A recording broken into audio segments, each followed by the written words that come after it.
Chi investirebbe il proprio denaro in un'impresa in crisi? Solo chi crede che comunque questa azienda va salvata. E l'esempio arriva da chi sta seguendo tutta la vicenda da Roma e la può confrontare con quanto sta accadendo a 4 popolari italiane finite nel vortice del commissariamento. E non solo un'azione come segnale politico.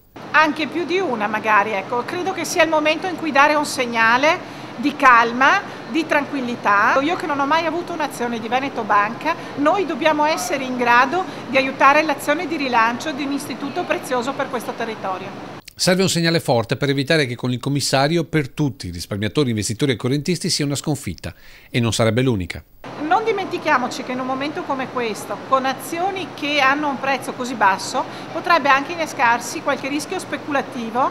Ma accanto a questo la parlamentare ha già pronta un'interrogazione di fuoco, perché da questa vicenda emergono tutte le responsabilità di chi ha portato Veneto Banca in questa situazione. E non si parla solo della dirigenza. Nell'interrogazione chiedo soprattutto al governo di verificare le eventuali responsabilità delle autorità di vigilanza, di chi dentro Banca Italia aveva il compito, il dovere di tutelare e di vigilare nell'interesse dei risparmiatori.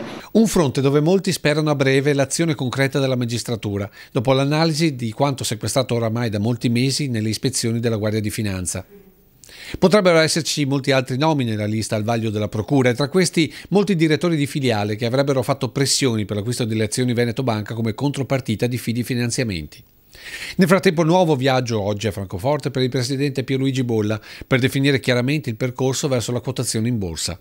Tutto questo a meno di 2 settimane dall'assemblea al Palamazzalovo di Montebelluna, dove, commentano i ben informati, saranno adottate misure di sicurezza pari a quelle per il Giubileo nella Basilica di San Pietro.